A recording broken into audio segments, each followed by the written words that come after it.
Matamgi Manipuri Wari channel asibu tambiriba khwai pomnamakpu taramna okjari.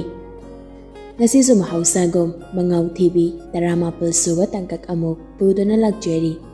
Mayam punna taminarasi. Ayuki pung mapal rom tari yaijit amadi Anjalina chinglay hoina layriba riyantu yorokpado. Gari do gete khamlaga yaijit na Anjali da onsundo na hairakli. Call daw salo, adugo kauto. Hoy. Anjali su chinglay da call fat daw sili ringa chat panangdi paikalak panahali. Hello? Anjali shunok laduna tamnawaga nang hongja natin na. Nayahigalakano ko, noilaba. Gete layri, thoklo ibema. Asomdagi chinglay na yam haraw na asangbira. Hayma, sita bo mo pagitaw kidro. Leramo, thoklagi. Hoy. Phone thamnaraba matong yaijit na. Thoklagi hebra. Oh. Tanjado da dukan da pot layba chatluba Isabella so halak e. Thongal da gari ama khamlambadu da haifet yengi. Yaijit ki oirambadu da maso yaijit na phamliba gi mapada magi gari do khamduna nokmi yaijit pu kawraduna haireklami. Dayai la amira. Yaijit su Isabella rom da yenglaglaga nokmi pa kumpirakli. Hoy. Akhoi chi unaraba haladoira. Tanjado da chinglay hoisu mari thorakli yaijit chu pa kumpirakli. Noi chi unhabalak panati. Angang singse aswai phau da koi pubiru ke na tawni. Isabella su yaijit ki nakan da tonglibi Anjali da haifet yengi aduga amuk thoklak liba chinglay hoida amuk yengi. Chinglay hoisu gari da kakhatkre yaijit su wa makha tarai. Adudi isa akhoi mo haidokrage ko. Tapna nokmi khomnakli. Hoy dayai. Yaijit su nakfet tawsilam laga gari du thawduna chatkre. Isabella chatkriba singdo da haifet yenglam laga masu gari do mayum do thawjilakli. Som gari manung da yaijit na. Noibo insang se gari tawsai no. Lalay manafat. Ama hekta yaye kaka. Kaka kaurakpadu da yaijit do ihai na de wakhaldu da shu khallibani. Akhoi Anjali na kaubadi kaufam thokpagi kaubani. Ado atay lay sabi majanaga kaka kaurakpasidi onthok haina kidri hai. Anjalina. Kaka pogoi chase. Yaijit chu khalamli ba wakhal adudagi na thairaklaga. Hoy poktuin tawrse. Ngangnari ba wadu tamada jinglay do taha. Pok na tabam chase. Lalay mana jinglay da yangladuna. Kadawrage nang sa pugjay do di. Ahana jaramaso ay hawjit di sumja jar. Anjalina sat hangla e. Kaiga. Janing di. Pinky na mo. Pok yamna jarama nupi mana pok sumja jar hai sibo ay di nga ida. Jinglay do wadu ngangda Pinky da paineng la e. Wari do maragthat na yaijit na. Pok ka chikan nga thong na si. Jinglay na. Hoy. Adumain daw si kaka. Lalay mado yaijit da phalap yengsina da sayeng libani. Magi mataw do gari thawriba yaijit na so front mirror dagi uribani. Yaijit maso napi machajugi mataw do da nokmi gari do thawri. Yaijit ki mataw do da ubada naganda phamlibi Anjalina. Kaka gadorge nokmi kayam tawina. Anjali gi wando da maning na tongliba nupi ahum da so yaijit da pulap yenglakli. Kumla yaijit so adumak nang namaro nama ugang kraponi he. Asihai do na front mirror do da sat yengsili. Lalay mana so hana yeng do na layramba na handagti ani do mitjane. Yaijit maso nokmi ga tawsil. Lalay madi yaijit na khangenging lakpaga nokmi ga tawsilakpa do da ikhang na mamay do sa lektoki. Ikay ba na shuloyrabani nupi do. Handagti Anjali su uhawri yaijit na front mirror da yenglaga nokmi tawkibado. Masu maning thak onthok do na mamanabi ahom do da yenglakli. Pinky na. Kaino, kadawre. Anjali do lalay mada nokmi yenglam naga Pinky da mo onsin do na. Kaisan tawde. Wahay do kakhairam laga amuk mamay do onthok do na pamkri. Yajitna Wari mo hagdorakli. Noyong giming na kari-kari kayo no. Isa't hainiragli ming singdo. Ay di pingi kawe.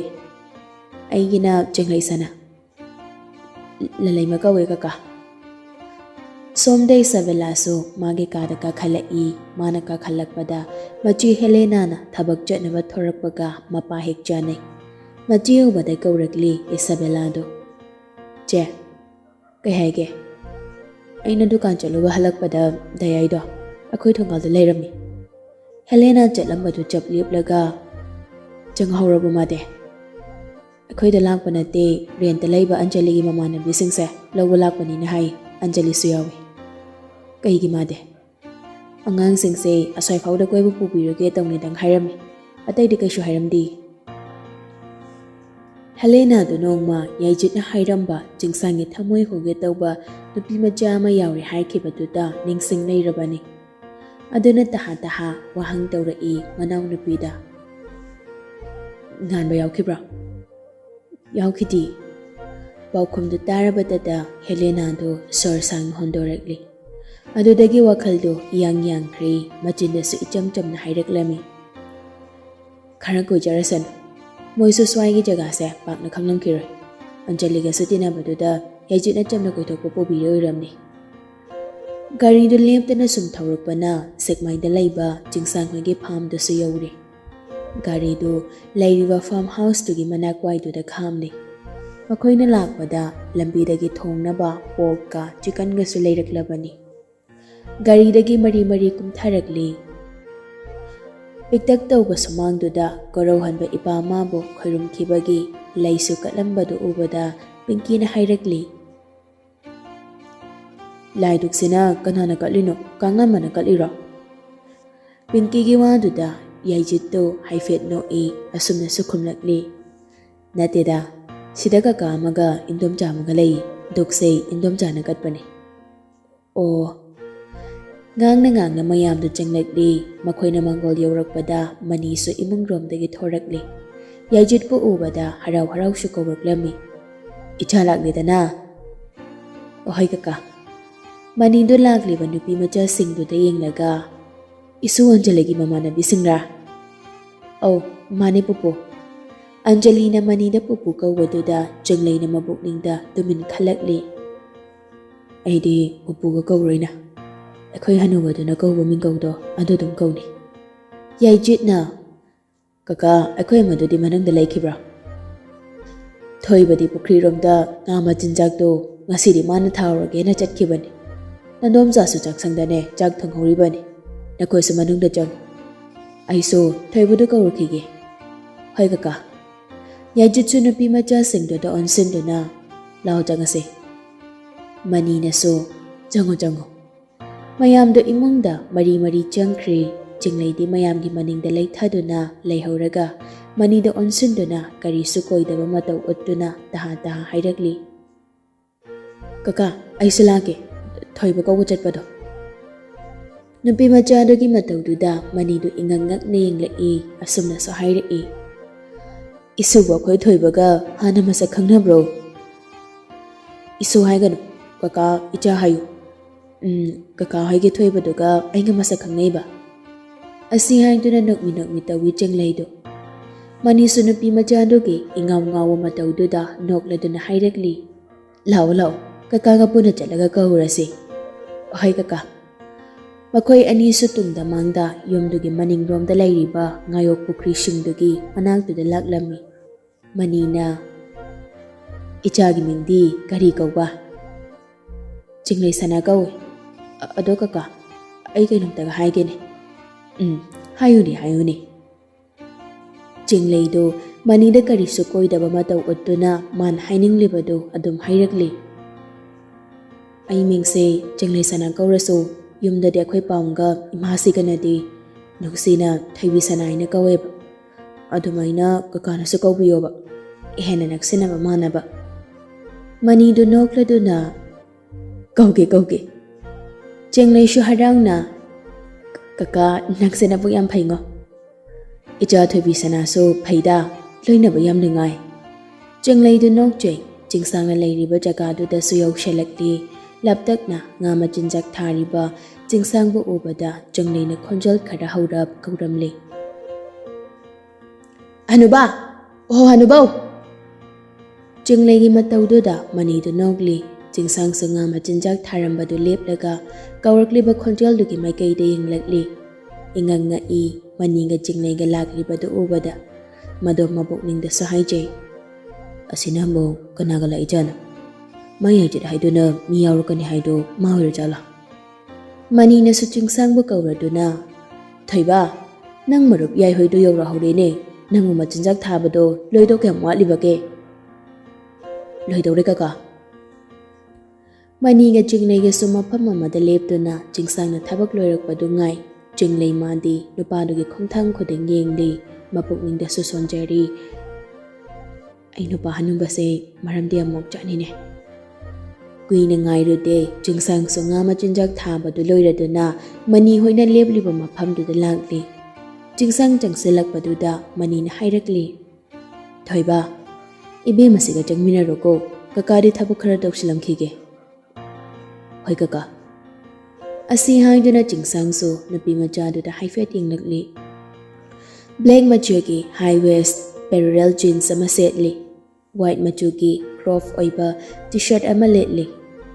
Oi thangba khodangda masana na siri khodang gari ama. Khongdana canvas masamdusu bini tangkai lolami. Hina su angang mankre bini tangkai lonbaduna. Tasingna pakjay setliba jariba singdo icham chamna nupi machasida.